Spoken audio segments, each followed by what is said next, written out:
And a very good morning to you from London. You're with Monocle on Sunday with me, Emma Nelson. And coming up today, Stephen Dalziel and Simon Brooke will share their views on the week's biggest stories. Happy New Year to you both, gentlemen. Simon, what have you spotted? Well, the Sunday Times is leading with a story that Britain is vulnerable to ballistic missiles as holes in our defence are revealed. I think, given the state of the world, that is pretty worrying. Thank you very much indeed for that. We'll be checking in with our North Africa correspondent. Hello, this is Mary Fitzgerald, Monocle correspondent in Marseille. I'll be bringing news from France and around the Mediterranean this morning. Plus, we hear from our editorial director, Tyler Brûlé, who's out and about in St-Moritz. It's the 5th of January 2025. Live from London, this is Monocle on Sunday. Live from London, this is Monocle on Sunday with Emma Nelson. And a very happy New Year to absolutely everybody. Stephen, Simon, we've all confessed that none of us did anything on New Year's Eve. How was your New Year? How was your New Year, Simon? Well, it was very quiet. When we were talking before, I mentioned we had some people over for dinner, and then they left at 10 o'clock. And I have to say, we were very glad to see them go. Lovely people, but I'm sure they won't mind me saying that it was that the evening had reached a natural conclusion. And I have to say, the last time I went out and did anything on New Year's was 25 years ago with the Millennium, and it was such a horrible experience. I decided I would never do it again. So you haven't been out this century? Not on New Year's. That's true, yeah, exactly. OK, how about you, Stephen? Were you tearing up North London? Absolutely not. Good man. My wife and I were saying throughout the whole of December, because we don't plan ahead more than that, really, what should we do on New Year? What should we do on New Year? And what we did on New Year was go to bed early, woken up by lots of crashes and bangs just after midnight, said, oh, it's the New Year, OK, fine, good night. And that was it. And we got up in good time on New Year's Day and got on with menial tasks at home because we were at home. I feel we need to cross to Switzerland immediately, to St-Moritz, to join our editorial director, Tyler Brûlé. Tyler, a very happy New Year to us. Save us from this domestic misery that we all seem to have found ourselves in. Happy New Year, Emma. Happy New Year to everybody. Well, listen, I'm not sure ours was much different. It was certainly at a higher elevation, but maybe there was a bit more joy and celebration. We've sort of found that we sort of pace ourselves a little bit more. Of course, there are many invites to, of course, lots of fantastic events. We decided to stay put as we normally do. Last year we hosted many people. This year it was just a family evening at home, but there was very good caviar from Glatfelder. There was outstanding crab, also from Geramini, which is a wonderful fish shop up here. And then there was watching, of course, and I sort of treat this as a bit of a sort of European sort of soft power broadcasting exercise because I'm not sure. I haven't sort of had cable in the UK for a long time, but Emma, you will know certainly Switzerland is very good because obviously there are many different nationalities living here, of course, as there are in the UK. But the Swiss cable companies or the Swiss telecom operators are very good at, of course, programming for the various communities that live here. So, of course, we've got every British channel that you could possibly want. But, of course, we've got every French channel. We've got every German channel. We've got every Italian channel, Spanish. So it's just sort of great at about 11:30 at night. You sort of spin around and you see how are sort of taxpayers' dollars being spent by TV España, by the French, certainly by the Germans. I used to watch sort of the countdown on ZDF or ARD in Germany at Brandenburg Gate. But then last year, it was a bit of, I would say, sort of a foreshadowing for what was to come in Paris. And it was just great watching, of course, what France did last year on France 2. You could really feel this was a big rehearsal for the Olympics. This year, it was like, if you thought that there was any money left in French broadcasting's pot, they went and blew it on the Champs-Élysées and elsewhere. And it was a really fantastic. I mean, it was certainly well over a 2-hour extravaganza with all kinds of artists on all kinds of stages in front of Place Vendôme, on either side of the Arc de Triomphe, under the Eiffel Tower. It was truly remarkable. It was great broadcasting, and it was a fantastic countdown as well. I saw bits of it, and I did get the impression at one point that someone had accidentally pushed all the buttons at the same time. Yeah, I was going to say, talk about this mobilization of, certainly every possible technician. Clearly, there is a bit of a I would say sort of a standard stock of people who they also want to trot out. None of these faces we saw during the Olympics. But I'm quite obsessed with this woman, Magali Ripoli, who I don't know if she's famous for some sort of countdown program or some type of talent program in France. Anyway, she's fantastic. She's always sort of dancing in the background. She was sort of with the mobs down on the Champs-Élysées. So anyway, that was part of it. We rung in the new year properly, and but listen, it was still a largely domestic affair. Of course, with an overlay of French television. I think we had a comparatively similar thing, although someone in our household was actually making the television and didn't get home till 1:45. So we had to sort of kind of like hold our horses quite a lot, and everybody else in the house had already gone to bed before that particular household member had come home. But it is funny. I don't think we know anybody who went out and sort of, did it large on New Year's Eve. And I wonder whether there is space now in that room to proudly say, I'm not going to a dreadful party that I'll have to fight to get to, and then it'll be awful when I get there, and then I'll never be able to get home at 3:00 in the morning. I'm wondering whether after the year that we've had, perhaps, Tyler, in 2024, that actually a lot of us just quite fancied sitting down and throwing bits of sort of like leftover crab shell at bad broadcasters. Yeah, that could be. Though I have to say here, there is.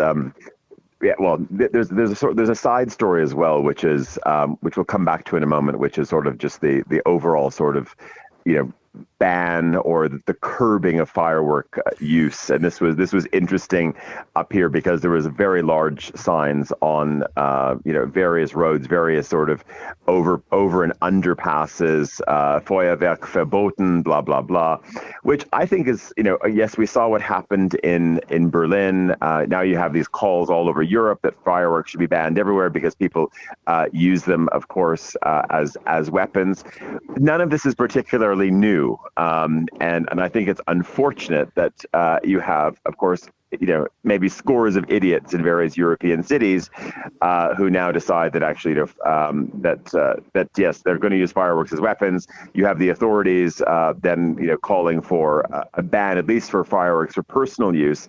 I can say up here, where New Year's Eve is a big deal for all of the big hotels, and certainly there are no shortage, of course, of stores and retailers here who've got all of the finery for people to make sure that they can make a grand entrance and hopefully a respectable exit when they leave these parties. But fireworks, was always a huge part of also just, and I'm not just saying the ones that the community would put on, but also all of these wonderful houses around here. The Onassis have a house behind us, and I mean it was always the most amazing display. I mean, the Onassis throw more money at the fireworks than certainly the community does. Anyway, but I can say at least there were a couple of rogue families this year who did put on a good show, and I thought, the three police cars that we have in the village would have been very busy trying to find these people. And of course, by the time they got there, there probably couldn't be too many tickets issued or arrests. I'd love to see what they did when they rocked up on the Onassis' doorstep and said, "Could you stop setting off the rockets, please?" Let's sort of. So we're all happily rested and well slept, and in my case, incredibly well fed.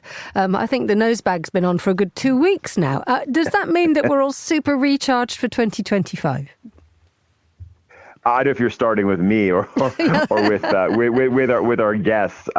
Listen, it's been very active in the mountains. There's been a lot of hikes, a lot of time spent,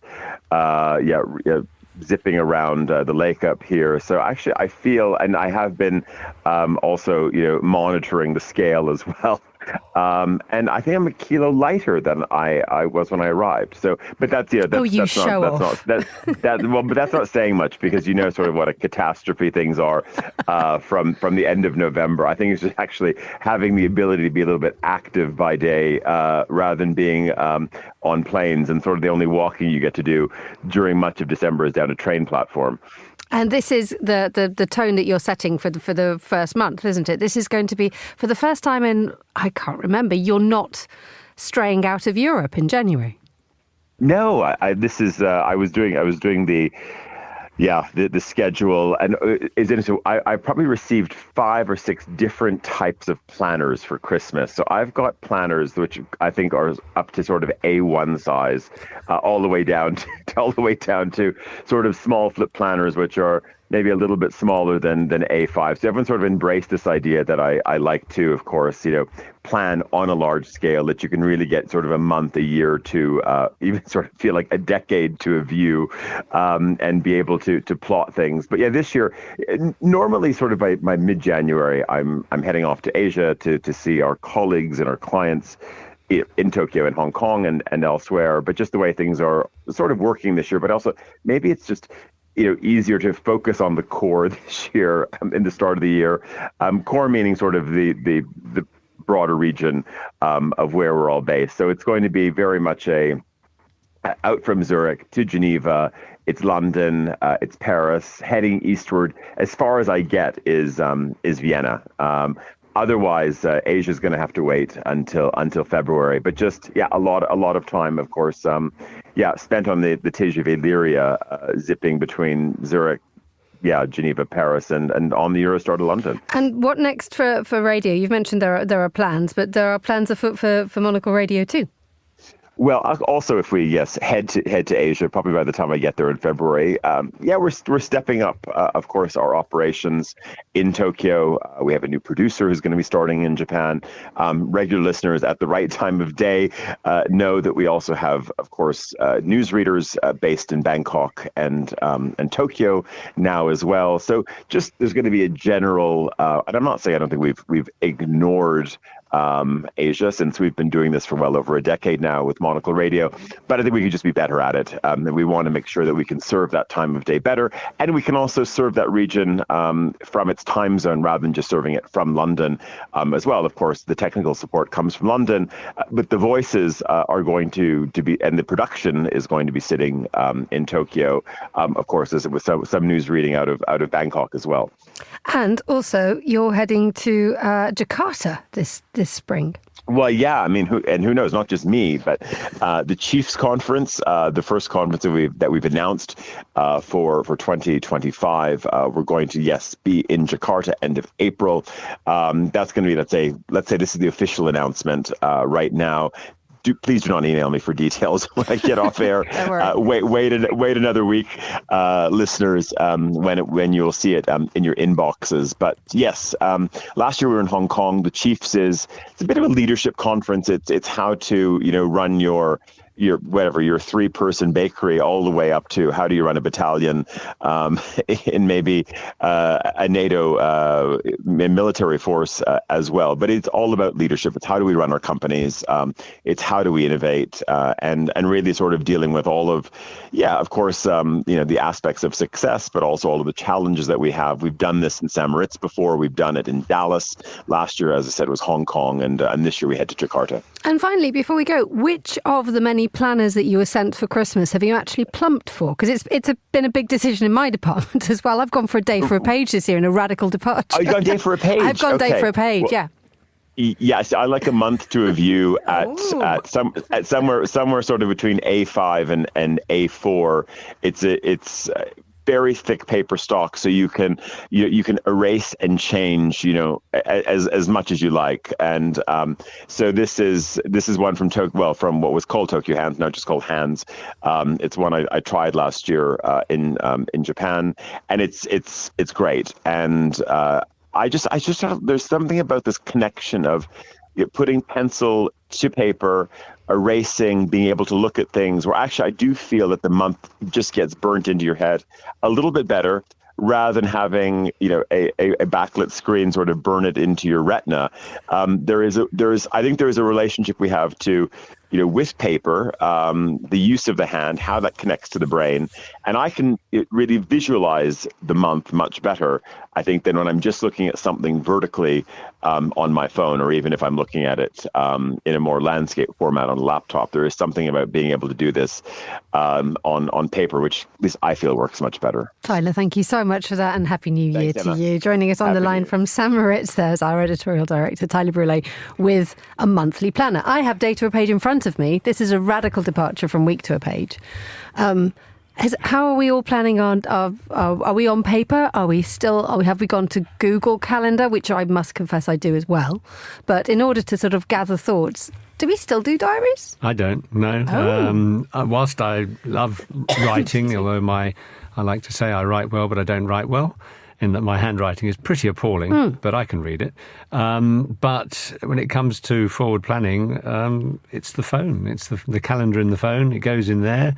Sometimes I'll put a reminder. Normally I'll check it every day anyway, but sometimes I'll have something saying, ping, you need to go now. I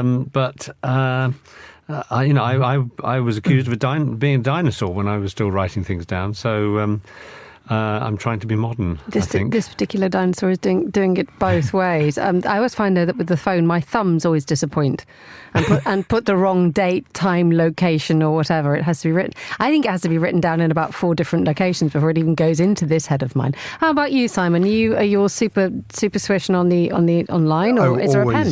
Always online, I have to say. My fear of having a physical diary like the one I'm looking at on the desk here that you have, Emma, is that what happens if I lose it? It would be a disaster. So everything is online, on my phone, on my computer, whatever.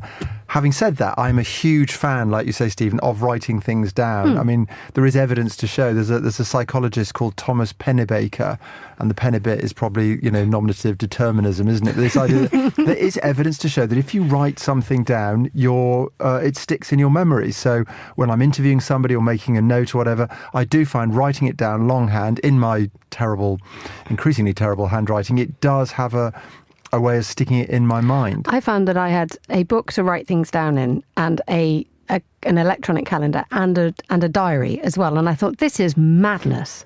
And I had a notes thing on my phone as well. And I just suddenly found myself not ever quite working out where I needed to write something down. And by the time I'd worked out where I needed to write something down, I had forgotten the something that I needed to write down. So the Data a Page has now gone to the day's notes, plus the fact that I'm now being told what day of the week it is, which is, in our job, pretty important. Useful. It's making announcements and things.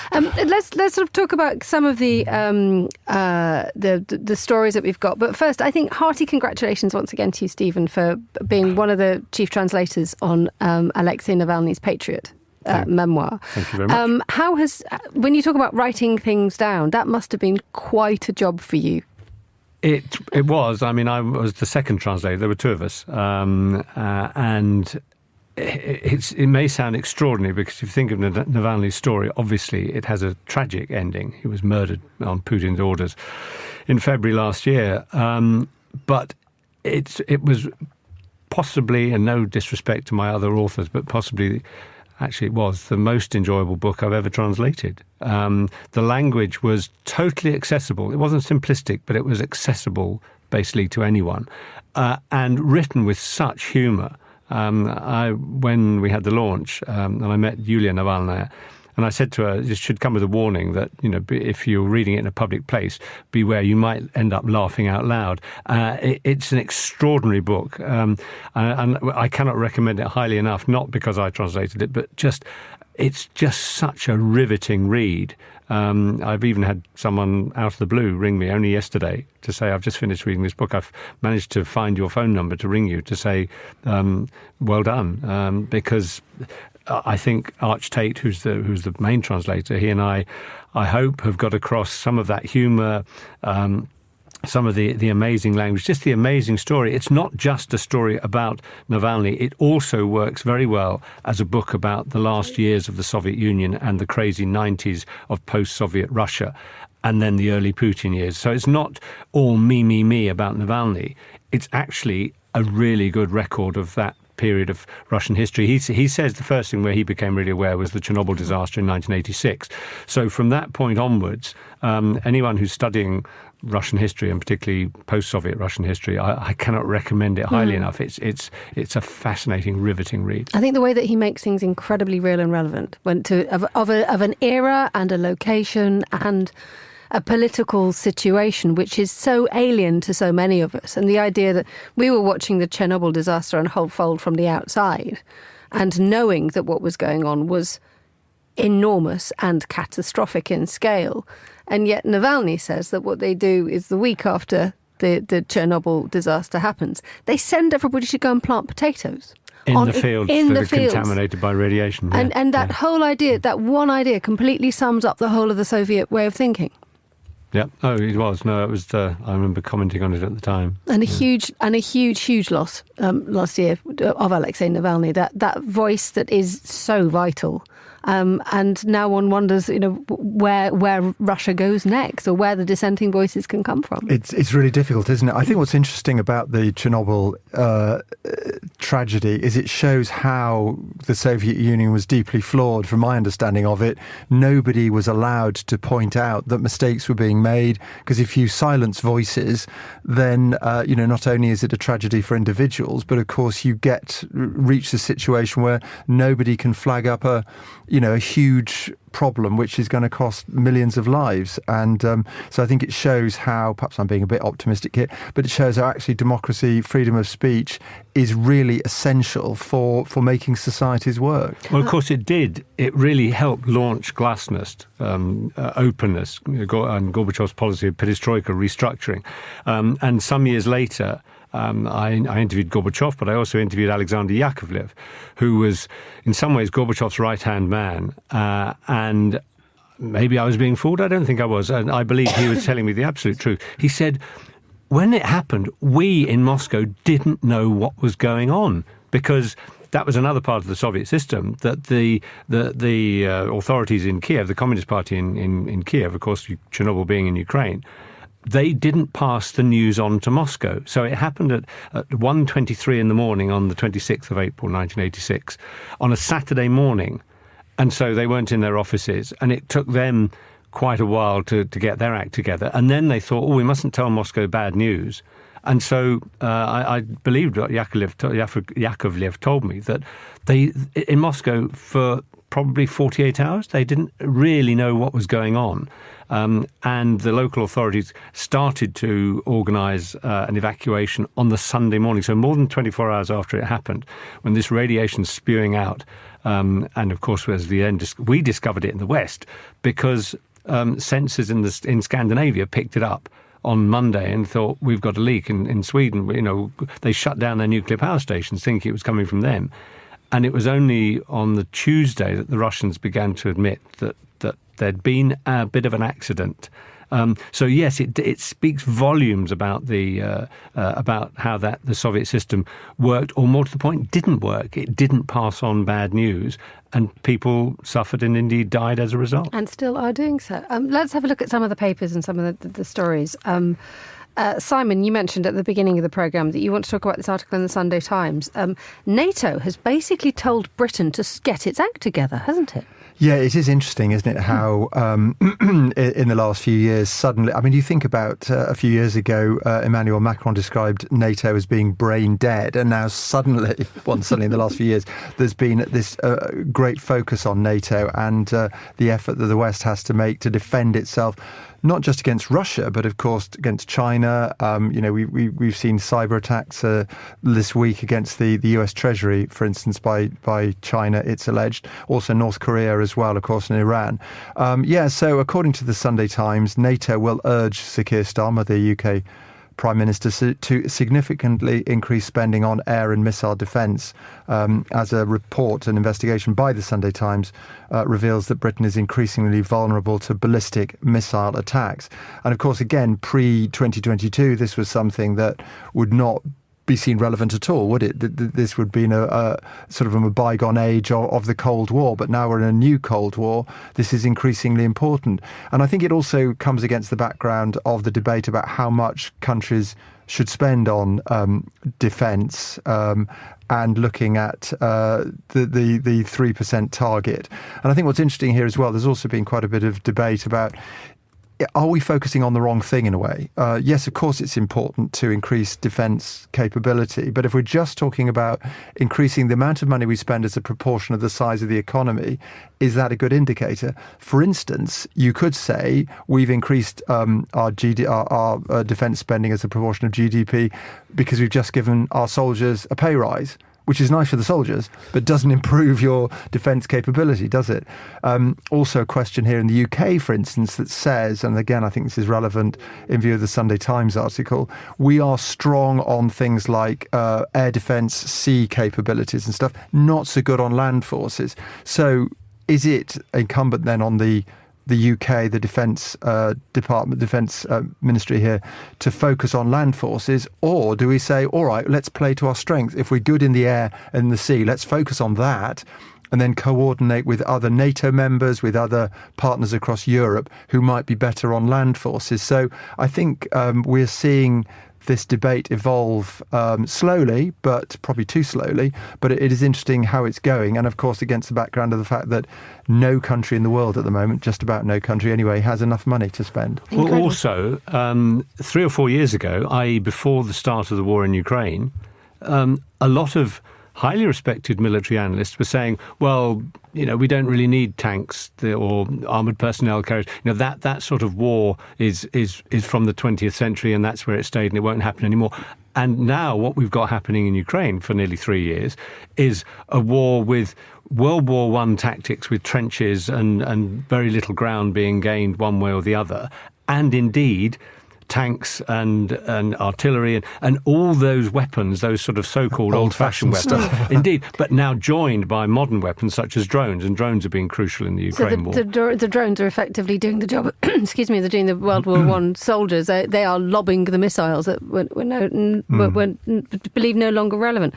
I think that the astonishing thing is when you take a little step back about this, that this conversation that we thought was irrelevant suddenly flipped in February 2022 due to one man, due to Vladimir Putin. And you then think that actually in the subsequent years, the globalization of risk has sort of spread at an absolute rate. Because one of the warnings that's being given in the Sunday Times article is that Royal Navy warships being struck by more advanced ballistic missiles donated by Iran or Russia to the Houthis in Yemen. So you have the sort of the capabilities of the Russians being sort of threading right into every single kind of conflict that we're looking at. And yet at the same time, you've got the fact that the Russian Black Sea Fleet has been chased out of Crimea, chased back to a base much further away in Russia, further from Ukraine, because Ukraine, which effectively doesn't have a navy because its ships were seized in 2022 or before, has got drones and sea drones, which have really almost destroyed the Russian Black Sea Fleet. So there's two sides to it. These waters are very, very muddy, if I can continue the naval analogy. And the idea that we've got Trump coming in, who's going to tell everybody to beef up their spending on NATO and defence. I mean, how much will people actually listen to him when? I mean, we've heard it said that actually now it must be at least next year. It must be Europe which has to come up with the answers and re-establish the values when it comes to trying to stop the Ukraine war.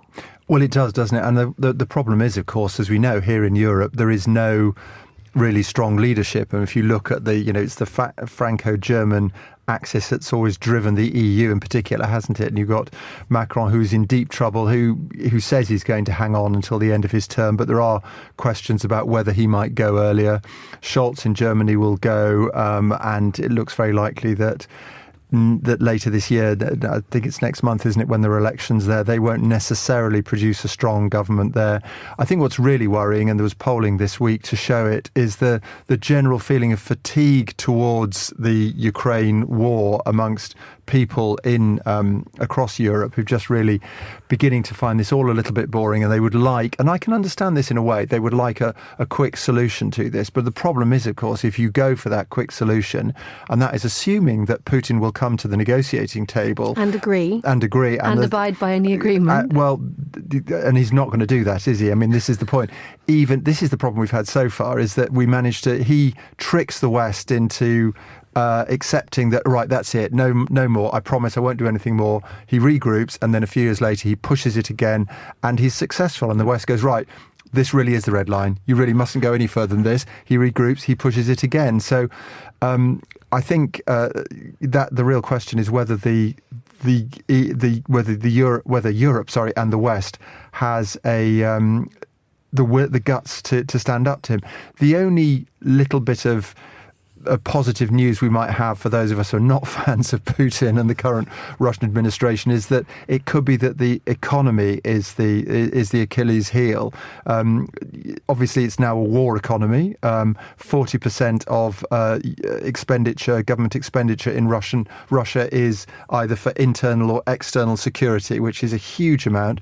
You've got inflation running at 10% and more. You've got interest rates at 21% and very possibly going to rise as well. So the question is, has Putin overextended himself economically? And I think just finally, that one of the parallels we might draw here is the thing that really brought down the Soviet Union was the fact that the cost of running a war in Afghanistan, the cost of trying to keep up with the West in terms of defence just bankrupted the country. So the question is, will we see that happen again?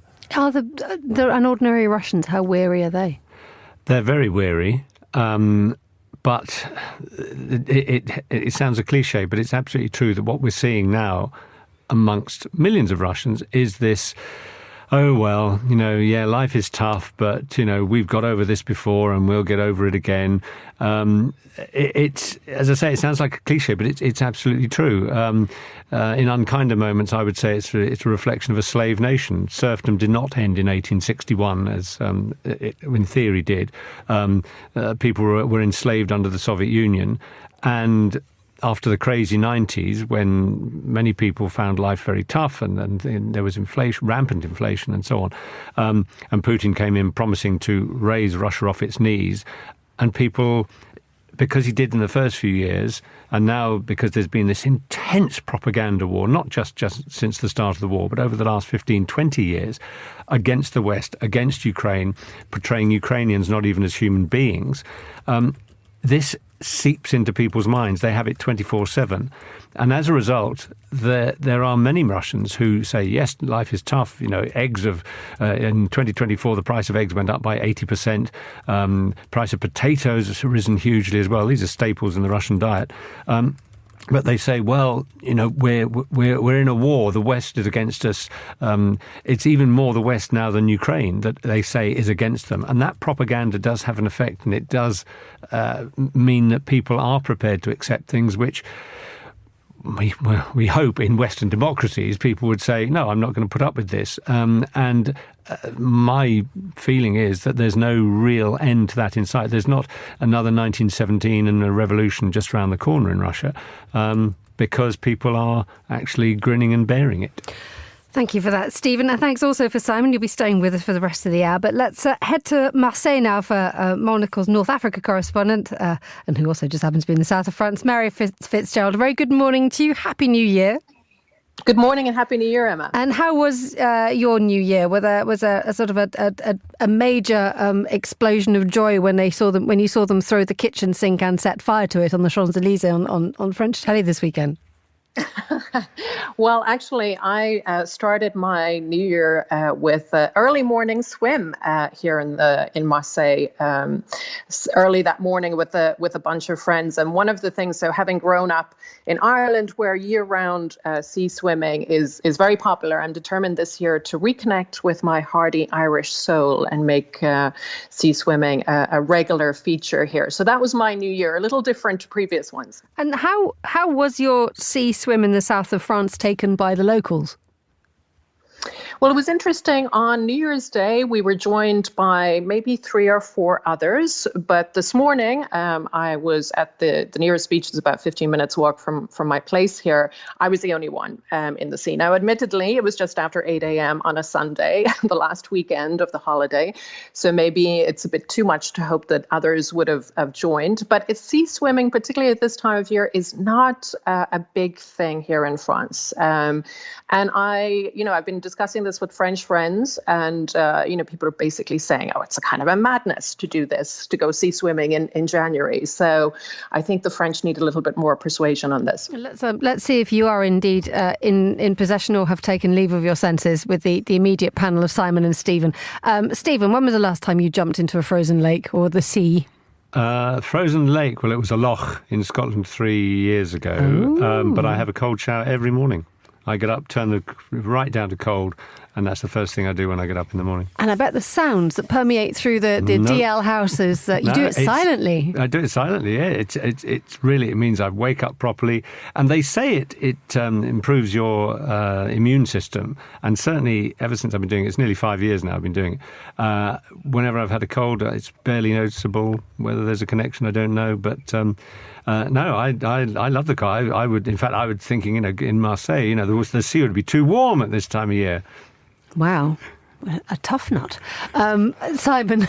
Weirdly, I'm so glad to hear you say that, Steve, because I also have a cold shower every morning. No. And I was talking to somebody else who does this, and he said, well, at least whatever happens to you during the day, it's not going to be as bad as that cold shower. And diving in frozen lakes, funny, to continue a theme here, the last time I dived into a frozen lake was 20 years ago when I was reporting from Russia on the resurgence of Christianity.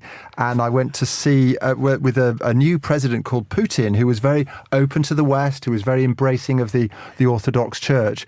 And I went to report on a place, Kazan, which is about 200... You know better than I do, Steve. 500 miles east of Moscow. Russian distances. 500 miles east of Moscow. And I reported on people who were being baptised in this frozen lake. Amazing ice sculptures had been carved out of it. And I thought, well, if I'm reporting on this, I better have the experience as well. So I took my clothes off, dived in. I went in 3 times, which is what you have to do to be properly baptised. I was yanked out by an amazing monk who used to be a heavy rock star before he discovered God, who poured some vodka down my throat, put a towel around me, and you've never been the same since. That's what I was just going to say. How wonderful! And I imagine that everybody was making pleas to a higher being as they were yanked out of the pond by the monk. It was a spiritual experience. Lovely. Because the sheer weirdness and otherness of it, the beauty of the ice sculptures, the singing, the chanting in the monastery. It was just the most one of the most amazing stories I've ever reported on. Mary, you've clearly tapped into something quite fundamental here. I mean, will you be able to persuade the Southern French that the way of life that both Stephen and Simon and indeed yourself is embracing is a good one? Well, I'm aware that year-round sea swimming is something that tends to turn people pretty evangelical. It's a little like running in that respect. So I've basically told my friends here, don't worry, I'm not going to become the evangelist. But one of the things that I've thought may help encourage the French to take a dip is a phenomenon we've seen increase in Ireland in recent years, and that's the emergence of these mobile saunas that people park at beaches, and they look like an old-fashioned caravan, and you basically do that Scandinavian thing of dipping into the water and then into the sauna and back again. So that might be something to persuade the French. They do that on the front line in Ukraine, don't they? They send the saunas over to the soldiers to try and just to give them a break. Yeah, no, absolutely. It's they would call it the Russian word is banya, which like the bathhouse, but it's a typical Russian banya is a rather basic sauna, and if you're really lucky, you get beaten with birch twigs too. Great. Let's Mary. Let's have to do that one as well. Yeah, sorry, you had the monk. You won. Let's have a look at some of the papers. I think an article that we all were attracted to was the front page of Le Parisien this morning, which asks 10 years following the attacks of January 2015, when there was a sort of killing inside the satirical magazine Charlie Hebdo. It says, Esprit Charlie, où es-tu? Where has the spirit of Charlie Hebdo gone? Mary, this has been sort of quite a widespread question that's being asked. I mean, what is the talk around what's happening in France in a decade after the Islamophobic attacks?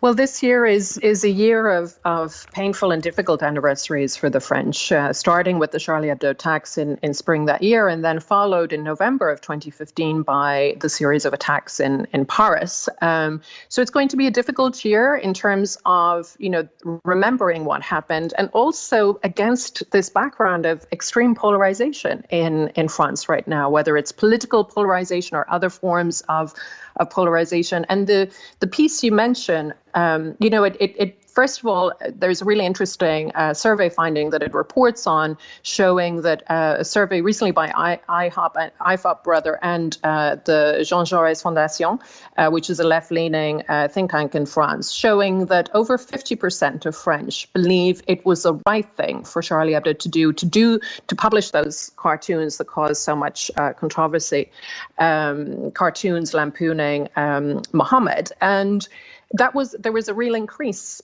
compared to 2015, where something like just over 30% of French believed it was the right thing to do. So that's interesting. But the point that this article is making is that, the spirit of 2015, so many of us remember, the slogan, Je suis Charlie, or Nous sommes Charlie, we're all Charlie, this kind of solidarity, et cetera, and support of the publication, but also a general kind of unifying, if you like, in France. And 10 years on, what I think is really interesting, and this is what the article was referring to, are the political polarization, first of all, but it's not just a left-right thing and hard left and hard right or far right.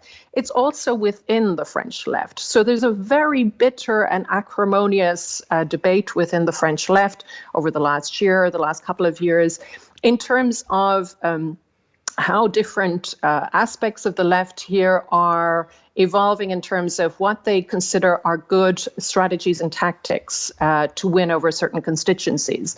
So LFI, which is the party of Jean-Luc Mélenchon, we can describe it as a hard left party. So it has been accused by a number of people, including its former allies, particularly François Ruffin, who was in LFI before. He last year accused the party of playing the race card, the ethnic card, and indeed the religious card, a reference to Muslim voters, to win over voters in constituencies that are dominated by French of an ethnic minority background. And that caused a storm. He basically accused LFI of using the same tactics as the far right use.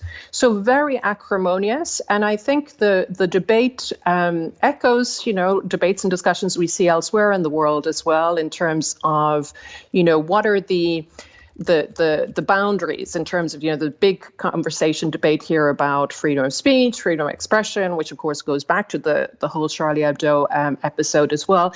And it's really a debate, a discussion that's not going away anytime soon here in France. Simon, this absolutely struck a chord with you, didn't it? Because you were in Paris when the attack happened. Yeah, absolutely. I was. And as you say, Mary, I was one of those people wearing the badge with the Je suis Charlie written on it. And I actually bought the magazine as well, just to show my support for it. And I do think it's really interesting what you're saying, because I do think there is this split now where there are certain people on the left who now feel that they're what we call sometimes this tolerance of intolerance, who they somehow feel that, perhaps it was a little bit offensive, perhaps we shouldn't have done this, perhaps we need to be tiptoe around these people. No, you either believe in free speech or you don't. And I think that's why I'm still passionate about it. And I think it's really interesting, as you say, that split there. And I think we all need to bear in mind that this was a terrible attack, and therefore the attitude that right-minded people should be taking is to stand firm 10 years on, rather than backtracking in any way. And Stephen, you talk extensively, given the fact of your connections to Russia, about what happens when you do start to play around with freedom of speech. Absolutely. I think back to the the crazy 90s. Having covered Russia for the BBC from 1988 to 2004, so I went all through the 90s. And yes, it was crazy, and for many Russians, life was very tough. And a Russian friend once said to me, well, the trouble is, Stephen, that the worse things are for us, the better they are for you, because it's more work for you. But there was freedom of speech. There was outrageous things published, without any foundation. But in contrast to what had gone before in Soviet times, when obviously the censor was king, it was refreshing to see. But then it's one of the first things that Putin did after becoming acting president on New Year's Eve 1999 and then actual president in March 2000 was to start turning the screws on the press. And one thing he went for, one of the first things he went for, a channel called NTV, which was a really interesting, challenging new channel in the 90s. And they had a program based on spitting image, the sort of puppets, grotesque puppets that were on television in Britain. And they made their own, called puppets, or kukly in Russian. And Yeltsin thought it was very funny. The previous president, of course, he thought it was very funny, his puppet, who was portrayed as a drunk, and Yeltsin sort of thought, this is jolly good. And then they portrayed Putin as a little sort of dwarf, and Putin took huge offence, and it was one of the first things he went after. And that was a warning sign. And since then, it's got worse and worse and worse. And now, in the last 3 years, because of the war, the latest thing is, and there's been a lot of talk in the Russian media that's come broadcast from abroad now, about the fact that it's virtually impossible now to get YouTube. If you don't have a VPN in Russia, you won't be able to watch anything on YouTube. And a lot of people were using it to pick up recipes on YouTube. And they can't even do that now because the Kremlin now is so terrified of any opposition that the way they've clamped down on freedom of speech is frightening. Mary, how much is this being discussed in France? Not least because I think Charlie Hebdo this week or on the 10th anniversary of the attacks is going to publish, has sort of opened a competition or has invited people to send through their most offensive caricature of God.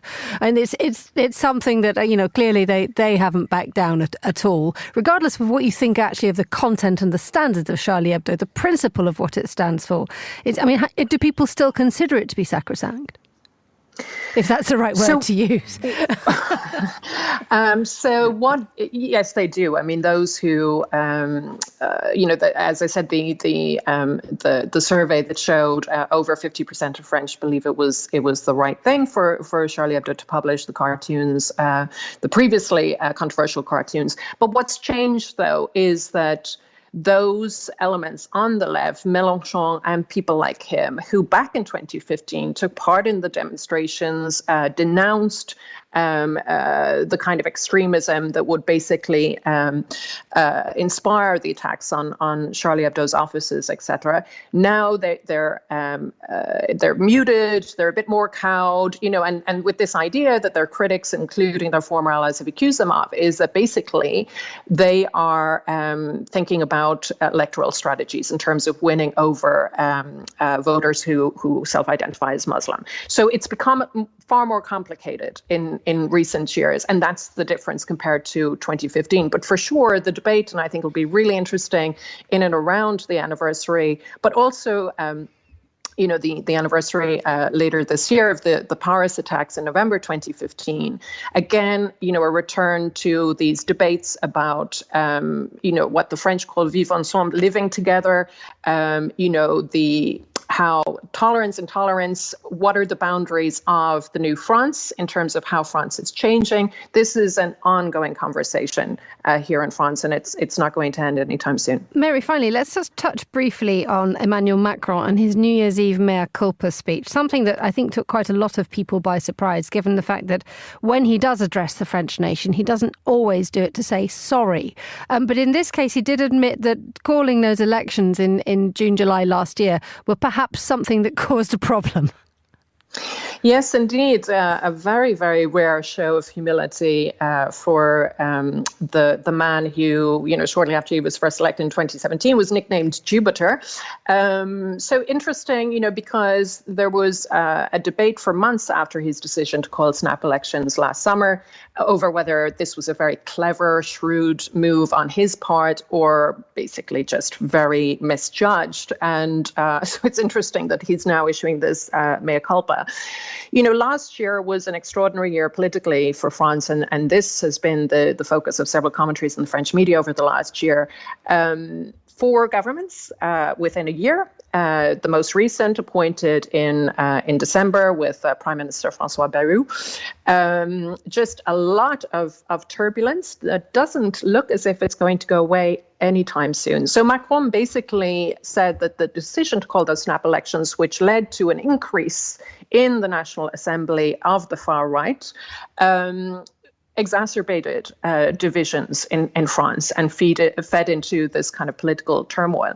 France is facing into a very, very challenging year politically. So there's still a danger that this new government could face a new confidence vote. There's an anarchic mood in the French National Assembly right now where you have the far right and the hard left who are determined to just basically pull things down. And at the same time, France is facing an extremely challenging fiscal year. So first of all, it doesn't have a budget. This was one of the issues with the previous government, the government of Michel Barnier. So one of the next big challenges is actually passing a budget. The other aspect here is that France's debt is just ballooning. It's extraordinary. It's currently estimated at an extraordinary 112% of GDP. And that's causing a lot of concerns in Europe more generally. So very challenging year ahead. Mary, thank you so much for joining us on the line from Marseille, and a very happy new year to you. And let's just bring this into context with Simon and Stephen. The fact is that we have this chaotic refusal to compromise in France. We have Germany falling into what appears to be some kind of political death spiral at the moment, with elections coming up on February the 23rd, and Elon Musk wading into the discussion as well. And then last night, Austria's chancellor failed, sort of stepped down. Neuhammer's going because the two centrist parties couldn't pull together a government without bringing in the far right. And we now have, France and Germany are the two big engines of Europe, but to bring in Austria as well, it sort of, dare we say this is contagion? You always said something about once you get to 3 examples of something, it's a trend, Simon. Exactly. Is that correct? What's that phrase? Well, yeah, exactly. I think if journalists can write "it comes in the wake of" or "this follows on from," then yeah, we get this general trend. And this, as you say, this trend in Europe is very much one of political instability, isn't it? Governments that are failing to manage to coalesce around key ideas and deliver for their people. And I think also just a general feeling of discontent amongst many people. And I think that's partly why Elon Musk is so interesting, and Nigel Farage as well here in the UK has such a following, because they do have a way. Populism is very good at articulating people's general feeling of not being very happy, sort of thing. And so I think that's why it's very successful. The question here in Austria as well, of course, is that the FPO is the anti-immigration pro-Russian Federation Party, the Freedom Party, and I think that's a worry there, of course, because you can imagine whatever problems there are in Russia, the Kremlin will be looking at the kind of situation in Austria and thinking, actually, well, there's some consolation for us. And indeed, the Russians and the Austrians being sort of alarmingly close in the eyes of quite a few other people in Europe. Have been for many years. And never underestimate, Simon touched on it there, never underestimate Russia's power to influence in the sense of propaganda, in buying off politicians. This has been going on for many years now, but it's increased in recent years. And a lot of the stories you see sometimes from rather naive journalists, to be honest, include the Russian narrative. Be it that that Russia did have a point because the West was looking aggressive. NATO had expanded towards its borders. Ignoring the fact that no country that joined NATO was forced to do so. All the countries that joined NATO after the breakup of the Soviet Union, the collapse of the Warsaw Pact, did so because they wanted to, because they were afraid of this country called Russia to the east. And when we look at the way that, we've touched on this before this hour about how 2025 has to be a year when Europe steps up. And when you look at the fact that we have France and Germany and Austria now struggling in terms of keeping a sort of a stable hold on government when further and more extreme views are being given plenty of oxygen. OK, the European elections in June did demonstrate that there was a rise in far-right voters, but principally the core values of Europe and the core big parties still managed to sort of retain quite a firm grip on the way that things were going. But you start to see these countries peeling off into different directions, while at the same time there are calls for unity. Absolutely. I just sort of add to what you were saying there, Stephen. Don't forget that Tulsi Gabbard, who is the Donald Trump's pick for Director of National Intelligence, is known to repeat the Putin line, isn't she? Almost verbatim, really. So that is very frightening. But yeah, to come to your point, Emma, I think I would say people who believe in democracy, freedom of speech that we've been talking about, human rights and things, have to argue more cleverly and more vociferously than ever before for that case, because we've all seen opinion polls in Europe, in the US, that show that especially young people really aren't great fans of democracy. There's polling that shows many of them, for instance, are very much in favour of a strong man, whatever that might be, who can improve the situation and really take charge and deal with any sort of chaos that we've seen in the markets and across, in terms of defence and security issues and things. So there's work to be done here. And let's move on to our final story as well, which it takes a sort of slight and lighter note on politicians and the way that they behave. And there have always been slight questions asked about the behaviour of politicians, both in a good and bad sense. But one would hope that they are the upstanding sort of principle-holding members of society. If indeed we elect them, they are there to represent us.